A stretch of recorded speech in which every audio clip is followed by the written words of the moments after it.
In today's video, I'm going to teach you how to delete a FigJam board. We'll keep this simple and clear so you can tidy up your workspace with confidence. FigJam boards live inside your Figma files, so the process uses Figma's standard file controls. Before you start, make sure you're signed into the correct account and looking at the right team or space where the board was created. If the board isn't yours, you'll need the right permissions to remove it. First, head to your home view in Figma. This is the hub where you can see your recents, drafts, and team projects. If you don't see the board right away, check the team on the left sidebar, switch between recents and projects, or use the search bar to type the board's name. Taking a second to confirm you've selected the correct file is always a good idea, especially if you have similarly named boards. Once you've located the FigJam board you want to remove, right-click on it. In the menu that appears, choose Move to Trash. You can also use the three dot menu on the file tile if you prefer. This action doesn't immediately erase the board forever. It simply sends it to your workspace's trash area. That means the board is removed from active folders, collaborators lose access through the file's normal location, and your workspace stays organized, but you still have a safety net in case you clicked the wrong file.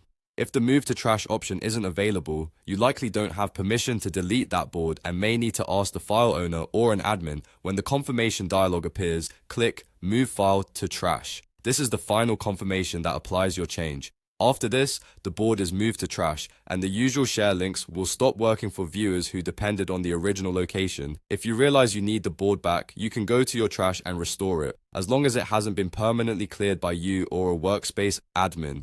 Restoring will return it to the space it came from, along with its content. That's all there is to it. Go to Figma Home, right-click the FigJam board you don't need, move it to trash, and confirm. As a tip, communicate with your team before removing shared boards to avoid surprises, and consider duplicating or exporting any content you might want later. Keeping your files trimmed this way makes it easier to find what matters and helps your team stay organized.